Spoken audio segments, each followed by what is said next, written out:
Welcome to Story Haven. Please relax.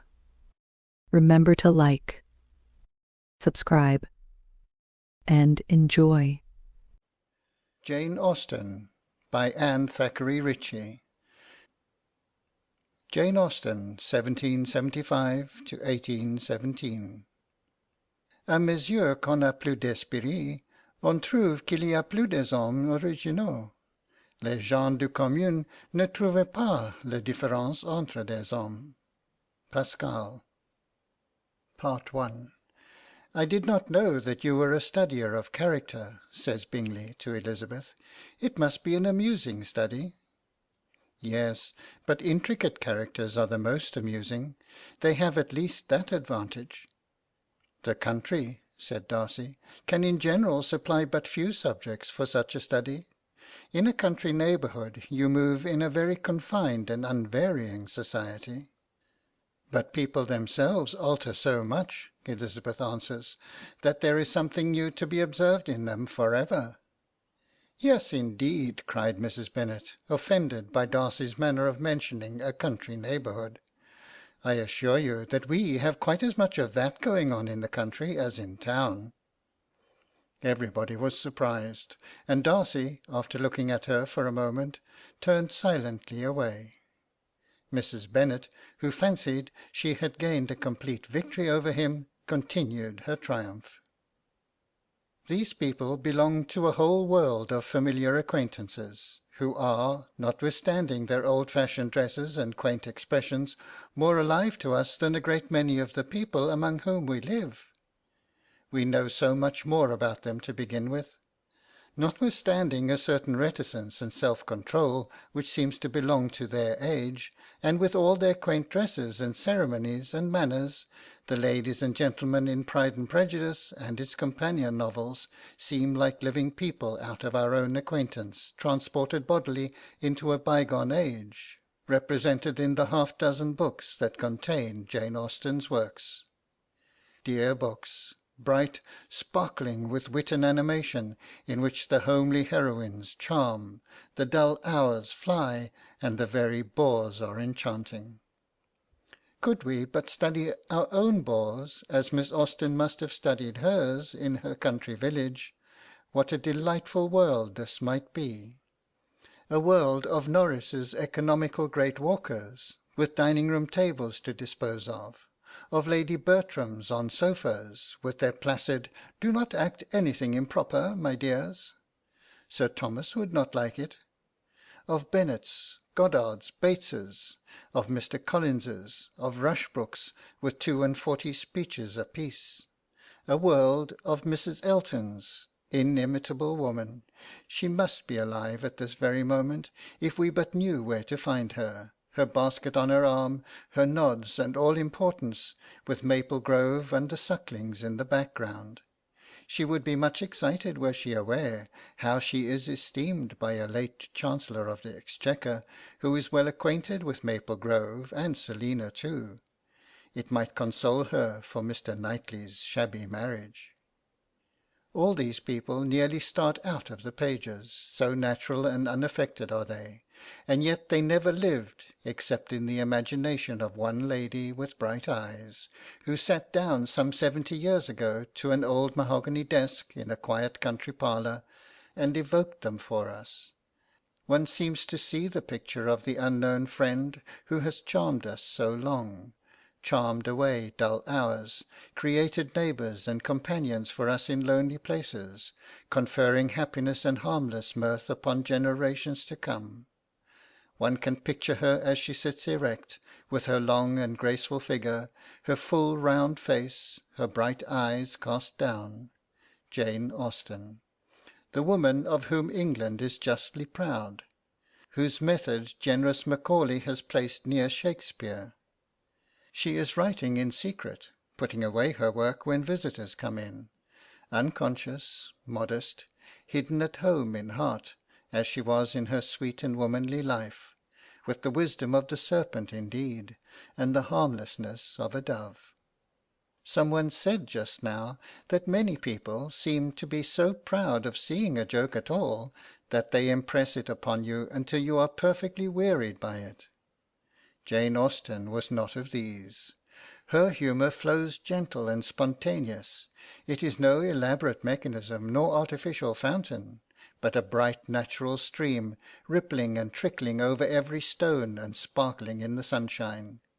We should be surprised nowadays to hear a young lady announce herself as a studier of character.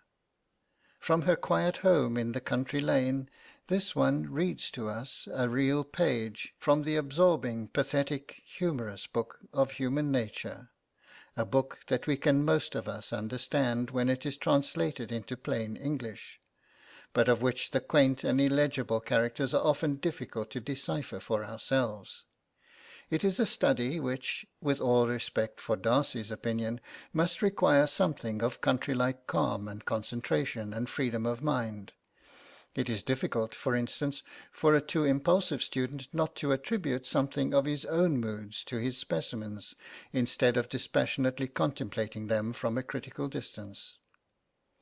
Besides the natural fun and wit and life of her characters, all perfectly discriminated, as Macaulay says, Jane Austen has the gift of telling a story in a way that has never been surpassed. She rules her places, times, characters, and marshals them with unerring precision. In her special gift for organisation she seems almost unequalled. Her picnics are models for all future and past picnics. Her combinations of feelings, of conversation, of gentlemen and ladies are so natural and lifelike that reading to criticise is impossible to some of us. The scene carries us away, and we forget to look for the art by which it is recorded. Her machinery is simple but complete. Events group themselves so vividly and naturally in her mind that, in describing imaginary scenes, we seem not only to read them, but to live them, to see the people coming and going. The gentlemen courteous and in top boots, the ladies demure and piquant, we can almost hear them talking to one another. No retrospects, no abrupt flights. As in real life, days and events follow one another. Last Tuesday does not suddenly start into existence all out of place, nor does 1790 appear on the scene when we are all well on in 21. Countries and continents do not fly from hero to hero, nor do long and divergent adventures happen to unimportant members of the company. With Jane Austen, days, hours, minutes succeed each other like clockwork. One central figure is always present on the scene. That figure is always prepared for company. Miss Edwards's curl papers are almost the only approach to déshabillé in her stories. There are post-chaises in readiness to convey the characters from Bath or Lyme to Uppercross to Fullerton, from Gracechurch Street to Meryton, as their business takes them. Mr. Knightley rides from Brunswick Square to Hartfield, by a road that Miss Austen herself must have travelled in the curricle with her brother, driving to London on a summer's day. It was a wet ride for Mr. Knightley, followed by that never-to-be-forgotten afternoon in the shrubbery, when the wind had changed into a softer quarter.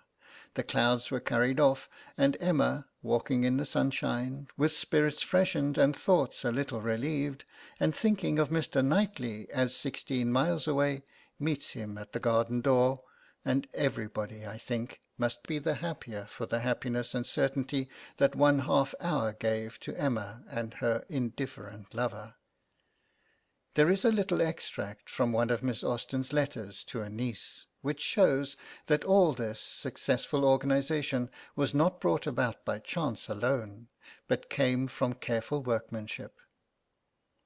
Your Aunt C, she says, does not like desultory novels, and is rather fearful that yours will be too much so, that there will be too frequent a change from one set of people to another, and that circumstances will be sometimes introduced of apparent consequence, which will lead to nothing. It will not be so great an objection to me. I allow much more latitude than she does, and think nature and spirit cover many sins of a wandering story. But though the sins of a wandering story may be covered, The virtues of a well-told one make themselves felt unconsciously, and without any effort. Some books and people are delightful. We can scarce tell why. They are not so clever as others that weary and fatigue us. It is a certain effort to read a story, however touching, that is disconnected and badly related. It is like an ill-drawn picture, of which the colouring is good. Jane Austen possesses both gifts of colour and of drawing. She could see human nature as it was, with near-sighted eyes, it is true, but having seen, she could combine her picture by her art, and colour it from life. How delightful the people are who play at cards, and pay their addresses to one another, and sup, and discuss each other's affairs. Take Mr. Bennet's reception of his sons-in-law. Take Sir Walter Elliot compassionating the navy and Admiral Baldwin. 9 grey hairs of a side, and nothing but a dab of powder at top. A wretched example of what a seafaring life can do, for men who are exposed to every climate and weather until they are not fit to be seen. It is a pity they are not knocked on the head at once, before they reach Admiral Baldwin's age. Or shall we quote the scene of Fanny Price's return, when she comes to visit her family at Portsmouth, in all daughterly agitation and excitement, and the brothers and fathers and sisters' reception of her? A stare or two at Fanny was all the voluntary notice that her brother bestowed, but he made no objection to her kissing him, though still entirely engaged in detailing further particulars of the Thrushes going out of harbour, in which he had a strong right of interest, being about to commence his career of seamanship in her at this very time. After the mother and daughter have received her, Fanny's seafaring father comes in, and does not notice her at first in his excitement. "Captain Walsh thinks you will certainly have a cruise to the westward with the Elephant. By gosh, I wish you may. But old Scholey was saying just now that he thought you would be sent first to the Texel. Well, well, we are ready, whatever happens. But by goodness, you lost a fine sight by not being here in the morning to see the Thrush go out of harbour.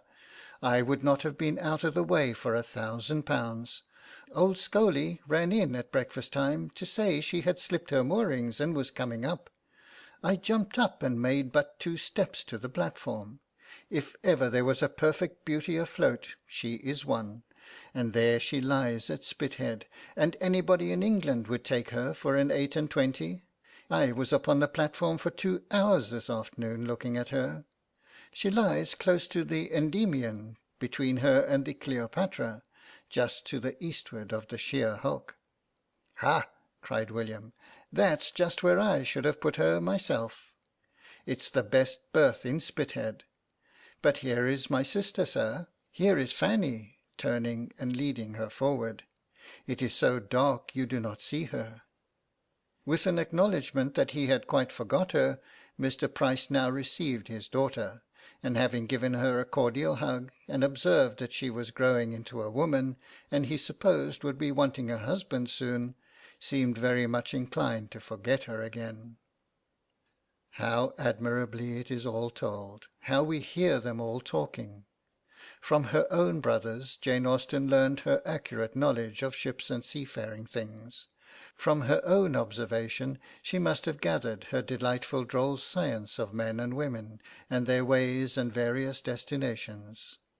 Who will not recognise Mrs. Norris in that master touch by which she removes the curtain to save Sir Thomas's feelings, that curtain which had been prepared for the private theatricals he so greatly disapproved of?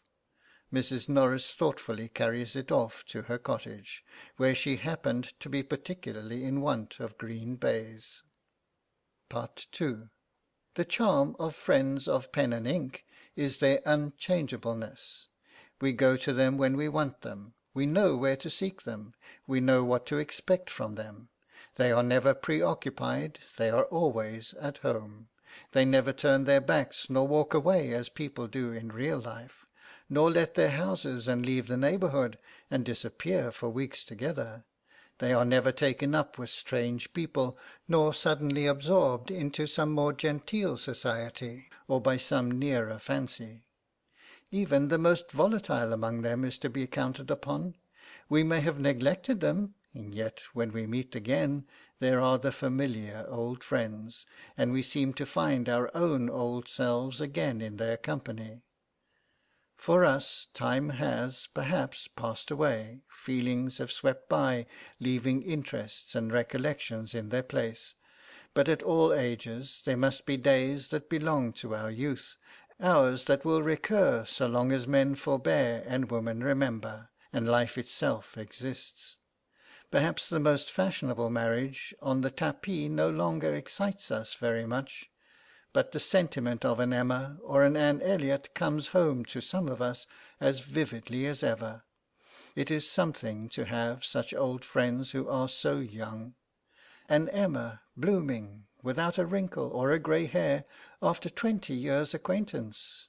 An Elizabeth Bennet, sprightly and charming ever. In the Roundabout Papers there is a passage about the pen and ink friends my father loved. They used to call the good Sir Walter the Wizard of the North. What if some writer should appear who can write so enchantingly that he shall be able to call into actual life the people whom he invents? What if Mignon and Margaret and Goetz von Berlichingen are alive now, though I don't say they are visible, and Dougal Dalgetty and Ivanhoe were to step in at that open window by the little garden yonder? Suppose Uncas and our noble old leather stocking were to glide in silent. Suppose Athos, Porthos, and Aramis should enter, with a noiseless swagger, curling their moustaches, and dearest Amelia Booth on Uncle Toby's arm, and Tittlebat Titmouse with his hair dyed green, and all the crumless company of comedians, with the Gil Blas troupe, and Sir Roger de Coverley, and the greatest of all crazy gentlemen, the Knight of La Mancha, with his blessed squire. I say to you, I look rather wistfully towards the window, musing upon these people. Were any of them to enter, I think I would not be very much frightened. Are not such friends as these, and others unnamed here, but who will come unannounced to join the goodly company, creations that, like some people, do actually make part of our existence, and make us the better for theirs? To express some vague feelings is to stamp them. Have we any one of us a friend in a Knight of La Mancha, a Colonel Newcome, a Sir Roger de Coverley? They live for us, even though they may have never lived. They are, and do actually, make part of our lives, one of the best and noblest parts. To love them is like a direct communication with the great and generous minds that conceived them. It is difficult, reading the novels of succeeding generations, to determine how much each book reflects of the time in which it was written. How much of its character depends upon the mind and the mood of the writer. The greatest minds, the most original, have the least stamp of the age, the most of that dominant natural reality which belongs to all great minds. We know how a landscape changes as the day goes on, and how the scene brightens and gains in beauty as the shadows begin to lengthen. The clearest eyes must see by the light of their own hour. Jane Austen's literary hour must have been a midday hour, bright, unsuggestive, with objects standing clear, without much shadow or elaborate artistic effect. Our own age is more essentially an age of strained emotion. Little remains to us of starch, of powder, or courtly reserve. What we have lost in calm, in happiness, in tranquillity, we have gained in emphasis. Our danger is now, not of expressing and feeling too little, but of expressing more than we feel. The living writers of to-day lead us into distant realms and worlds undreamt of in the placid and easily contented Gigot age. Our characters travel by rail and are no longer confined to post-chaises. There is certainly a wide difference between Miss Austen's heroines and, let us say, a Maggie Tulliver.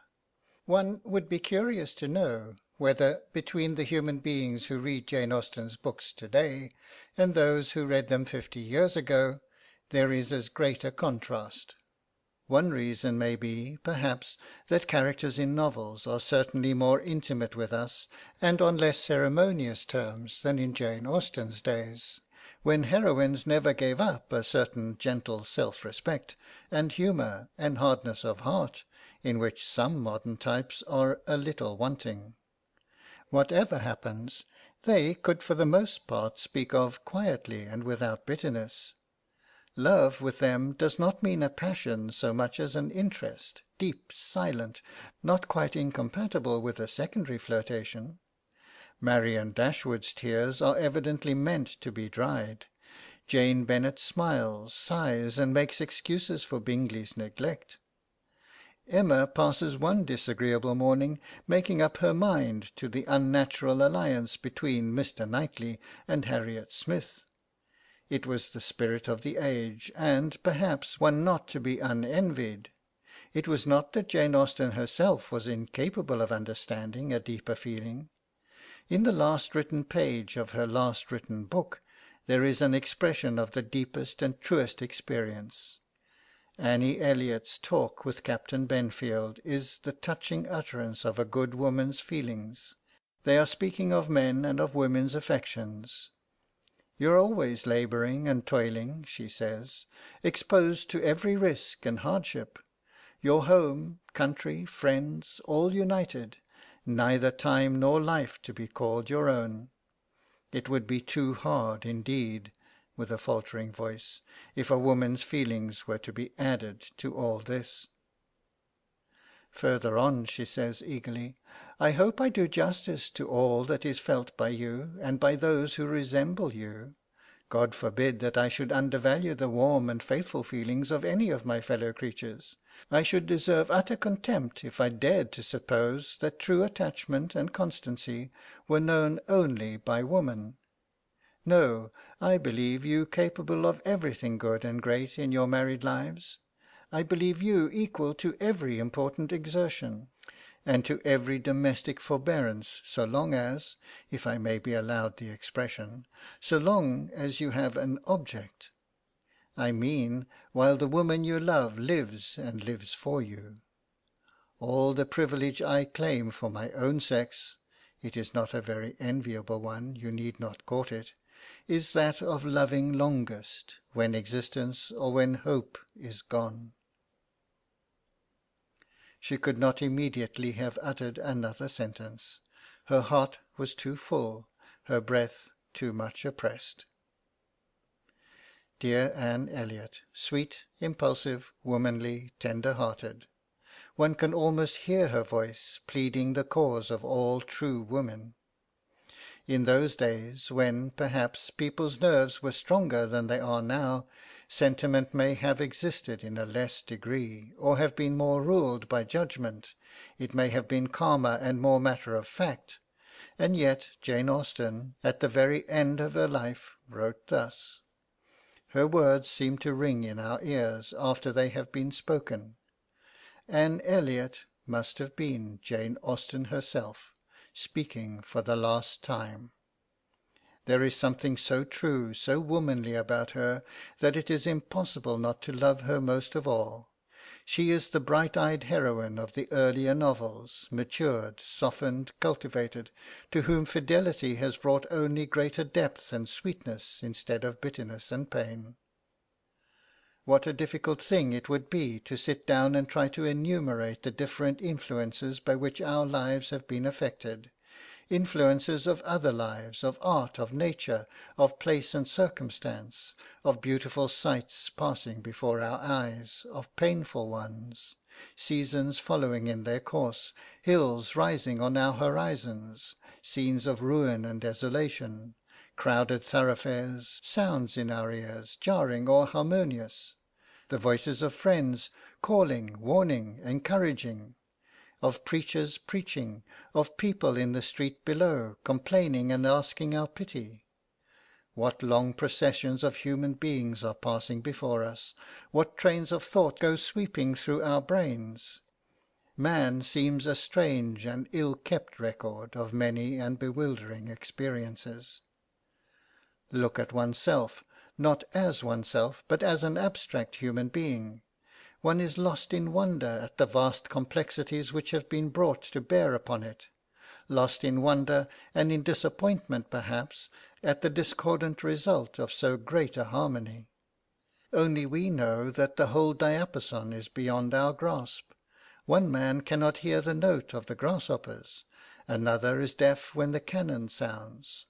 Waiting among these many echoes and mysteries of every kind, and light and darkness and life and death, we seize a note or two of the great symphony and try to sing. And because these notes happen to jar, we think all is discordant hopelessness. Then comes pressing onward in the crowd of life, voices with some of the notes that are wanting to our own part, voices tuned to the same key as our own, or to an accordant one, making harmony for us as they pass us by. Perhaps this is in life the happiest of all experience, and to few of us there exists any more complete ideal.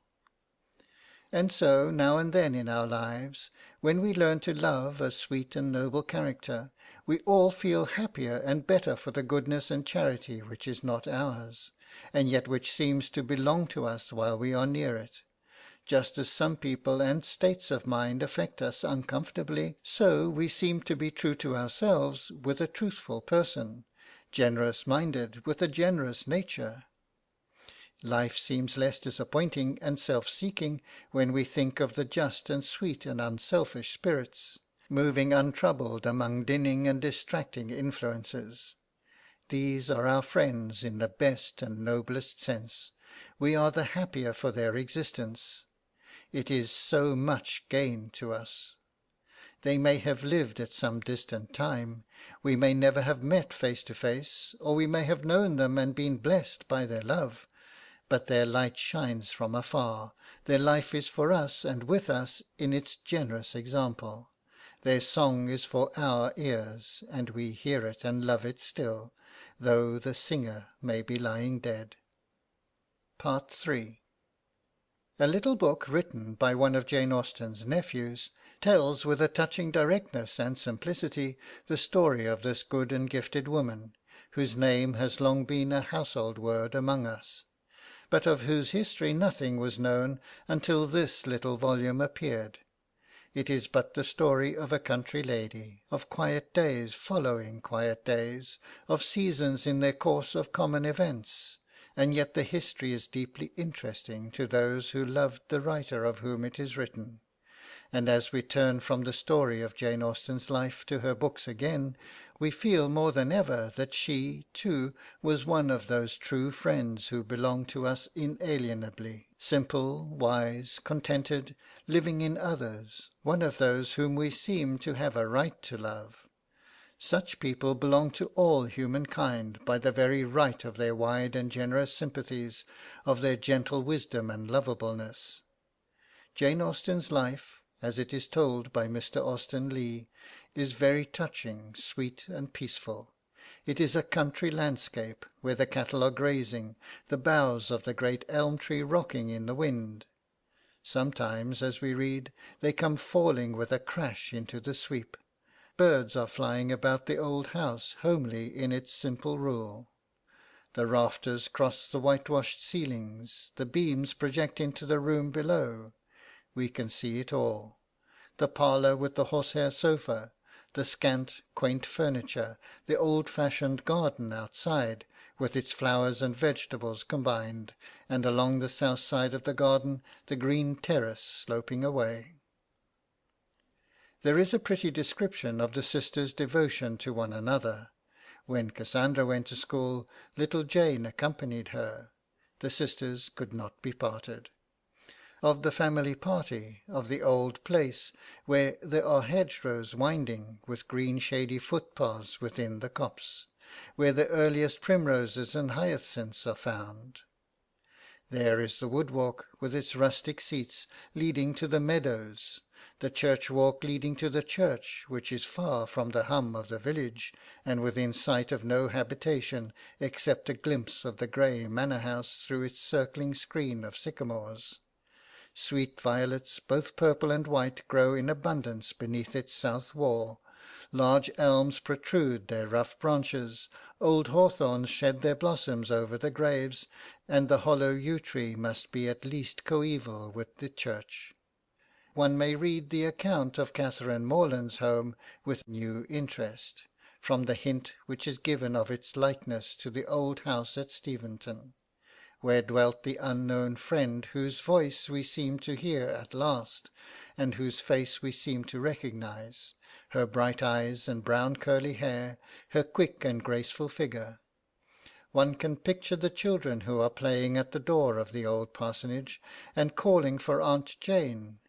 One can imagine her pretty ways with them, her sympathy for the active, their games and imaginations. There is Cassandra. She is older than her sister, more critical, more beautiful, more reserved.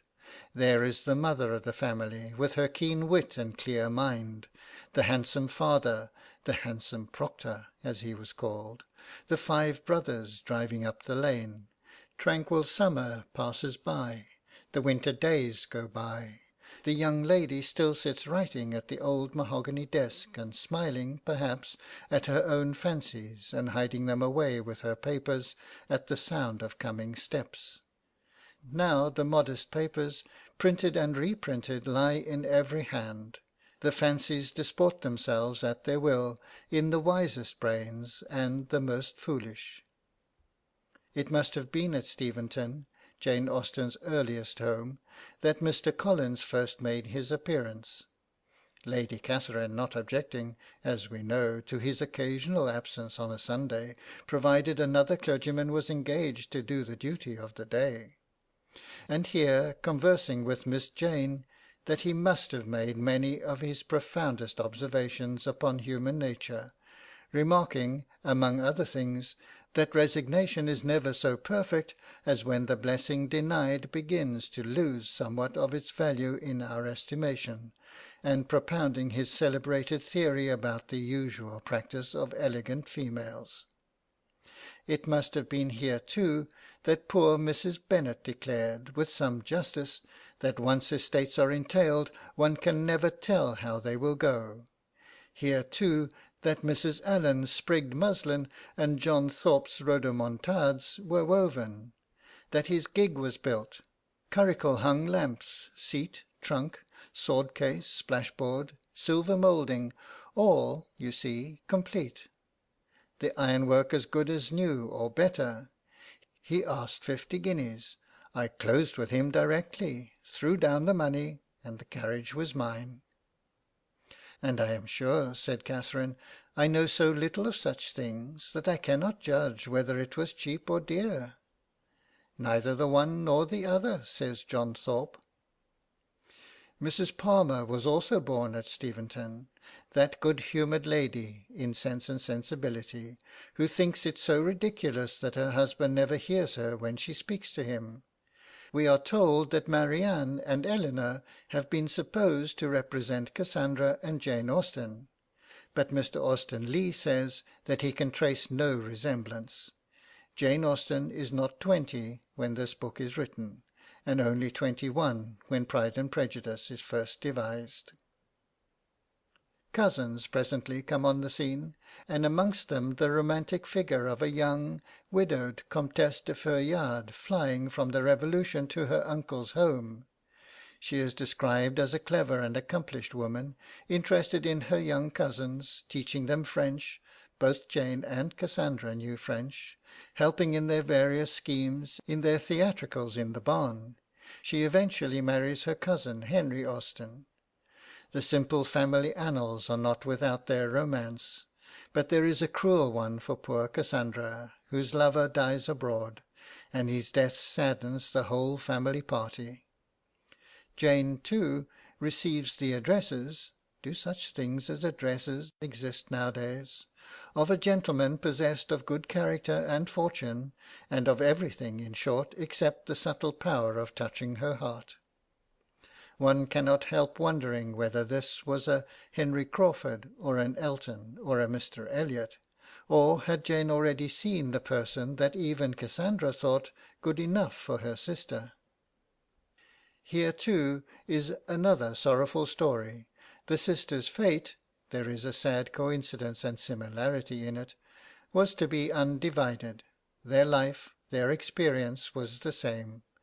Someone without a name takes leave of Jane one day, promising to come back. He never comes back.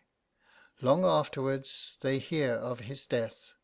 The story seems even sadder than Cassandra's in its silence and uncertainty. For silence and uncertainty are death in life to some people. There is little trace of such a tragedy in Jane Austen's books. Not one morbid word is to be found, not one vain regret. Hers was not a nature to fall crushed by the overthrow of one phase of her manifold life. She seems to have had a natural genius for life, if I may so speak, too vivid and genuinely unselfish to fail her in her need. She could gather every flower, every brightness along her road. Good spirit, content, all the interests of a happy and observant nature were hers. Her gentle humour and wit and interest cannot have failed. It is impossible to calculate the difference of the grasp by which one or another human being realizes existence and the things relating to it, nor how much more vivid life seems to some than to others. Jane Austen, while her existence lasted, realized it, and made the best use of the gifts that were hers. Yet when her life was ending, then it was given to her to understand the change that was at hand. As willingly as she had lived, she died. Some people seem scarcely to rise up to their own work, to their own ideal. Jane Austen's life, as it is told by her nephew, is beyond her work, which only contained one phase of that sweet and wise nature, the creative, observant, outward phase. For her home, for her sister, for her friends, she kept the depth and tenderness of her bright and gentle sympathy. She is described as busy with her neat and clever fingers, sewing for the poor, working fanciful keepsakes for her friends. There is the cup and ball that she never failed to catch. The spillikins lie in every ring where she had thrown them. There are her letters, straightly and neatly folded, and fitting smoothly in their creases.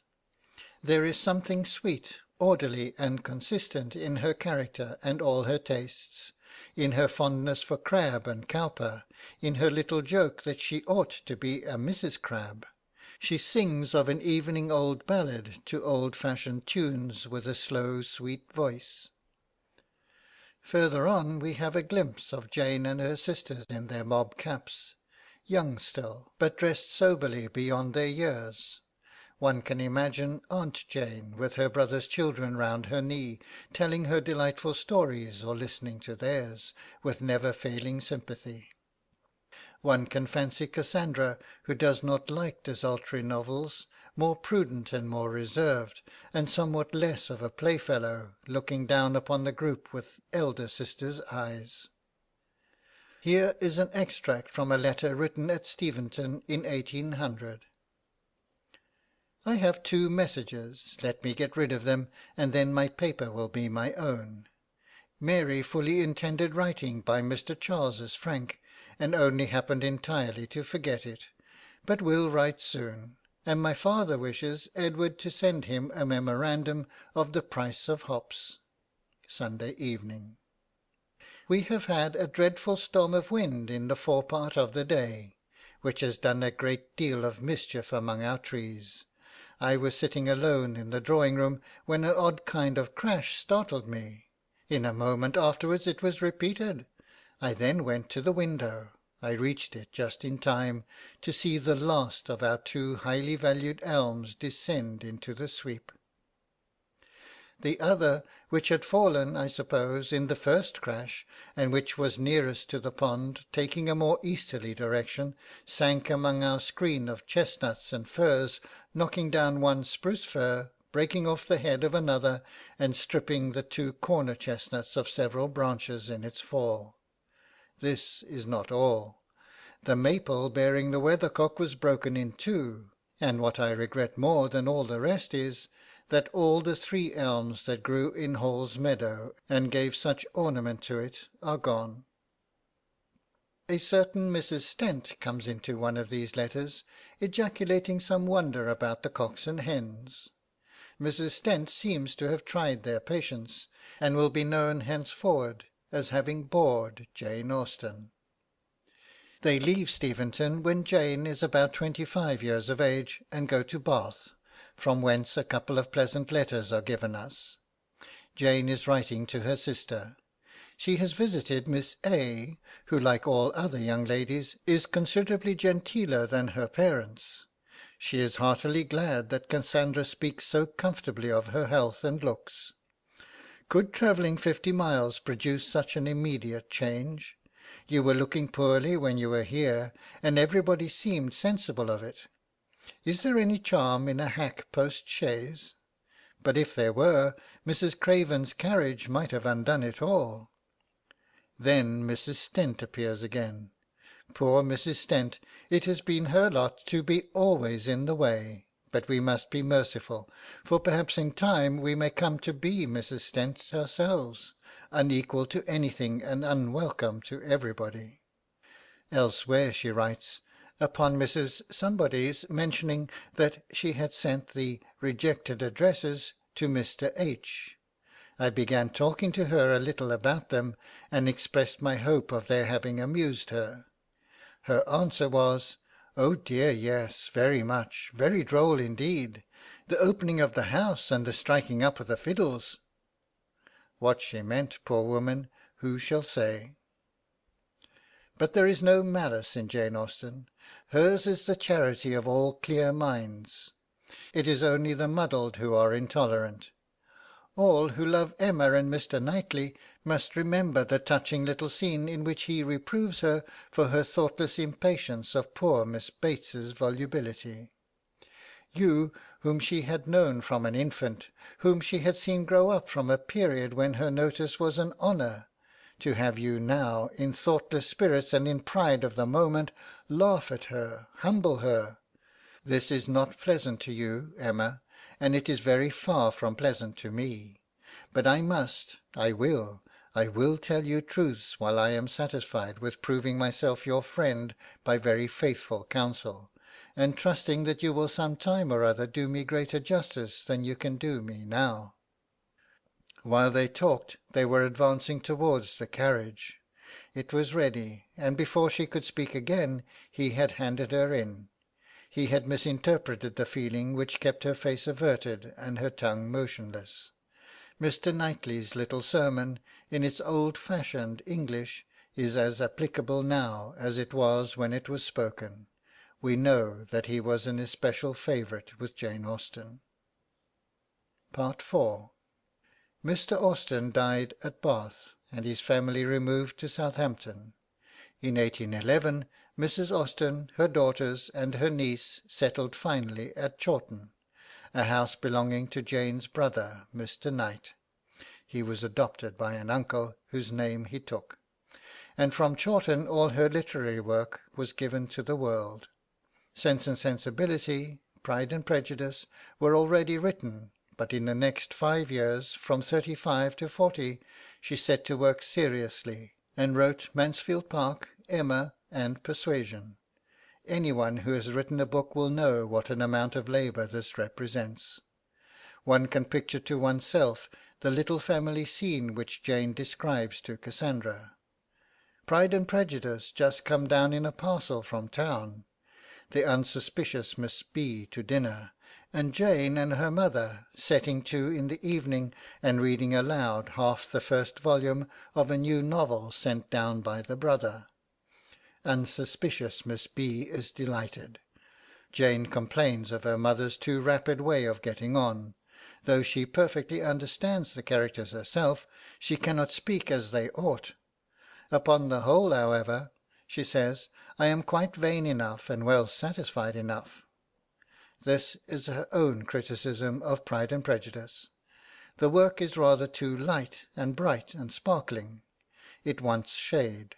It wants to be stretched out here and there with a long chapter of sense, if it could be had, if not of solemn specious nonsense about something unconnected with the story. An essay on writing, a critique on Walter Scott, or the history of Bonaparte. And so Jane Austen lives quietly working at her labour of love, interested in her own darling children's success, the light of the home, one of the real living children says afterwards, speaking in the days when she was no longer there. She goes to London once or twice. Once she lives for some months in Hans Place, nursing a brother through an illness. Here it was that she received some little compliments and messages from the Prince Regent, to whom she dedicated Emma. He thanks her and acknowledges the handsome volumes, and she laughs and tells her publisher that at all events his share of the offering is appreciated, whatever hers may be. We are also favoured with some valuable suggestions from Mr. Clarke, the Royal Librarian, respecting a very remarkable clergyman. He is anxious that Miss Austen should delineate one who should pass his time between the metropolis and the country, something like Beattie's minstrel, entirely engaged in literature and no man's enemy but his own. Failing to impress this character upon the authoress, he makes a fresh suggestion, and proposes that she should write a romance illustrative of the august house of Coburg. It would be interesting, he says, and very properly dedicated to Prince Leopold. To which the authoress replies, I could no more write a romance than an epic poem. I could not seriously sit down to write a romance under any other motive than to save my life, and if it were indispensable for me to keep it up and never relax into laughing at myself or other people, I am sure I should be hung before the first chapter. There is a delightful collection of friends' suggestions which she has put together, but which is too long to be quoted here. She calls it Plan of a Novel, as suggested by various friends.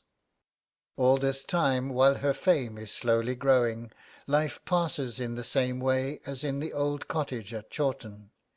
Aunt Jane, with her young face and her mob cap, makes playhouses for the children, helps them to dress up, invents imaginary conversations for them, supposing that they are all grown up, the day after a ball. One can imagine how delightful a game that must have seemed to the little girls. She built her nest, did this good woman, happily weaving it out of shreds and ends and scraps of daily duty patiently put together, and it was from this nest that she sang the song, bright and brilliant, with quaint thrills and unexpected cadences, that reaches us even here through near a century. The lesson her life seems to teach us is this: don't let us despise our nests. Life is as much made of minutes as of years. Let us complete the daily duties. Let us patiently gather the twigs and the little scraps of moss, of dried grass together, and see the result. A whole, completed and coherent, beautiful even without the song. We come too soon to the story of her death, and yet did it come too soon? A sweet life is not the sweeter for being long. Jane Austen lived years enough to fulfil her mission. She lived long enough to write 6 books that were masterpieces in their way, to make a world the happier for her industry. One cannot read the story of her latter days, of her patience, her sweetness and gratitude, without emotion. There is family trouble, we are not told of what nature. She falls ill. Her nieces find her in her dressing gown like an invalid in an armchair in her bedroom, but she gets up and greets them, and pointing to seats which had been arranged for them by the fire, says, "There is a chair for the married lady, and a little stool for you, Caroline." But she is too weak to talk, and Cassandra takes them away. At last they persuade her to go to Winchester, to a well-known doctor there. "It distressed me," she says, in one of her last dying letters, "to see Uncle Henry and William Knight, who kindly attended us, riding in the rain almost the whole way. We expect a visit from them tomorrow, and hope they will stay the night, and on Thursday, which is a confirmation and a holiday, we hope to get Charles out to breakfast. We have had but one visit from him, poor fellow, as he is in the sick room. God bless you, dear E. If ever you are ill, may you be as tenderly nursed as I have been. But nursing does not cure her, nor can the doctor save her to them all, and she sinks from day to day. To the end she is full of concern for others. As for my dearest sister, my tender, watchful, indefatigable nurse, has not been made ill by her exertions, she writes. As to what I owe her, and the anxious affection of all my beloved family on this occasion, I can only cry over it, and pray God to bless them more and more. One can hardly read this last sentence with dry eyes. It is her parting blessing and farewell to those she had blessed all her life by her presence and her love, that love which is beyond death, and of which the benediction remains, not only spoken in words, but by the ever-present signs and the tokens of those lifetimes which do not end for us as long as we ourselves exist. They asked her when she was near her end if there was anything she wanted. Nothing but death, she said. Those were her last words. She died on the 18th of July, 1817, and was buried in Winchester Cathedral, where she lies not unremembered. End of Jane Austen, by Anne Thackeray Ritchie. Thank you for listening. Please like, share, and subscribe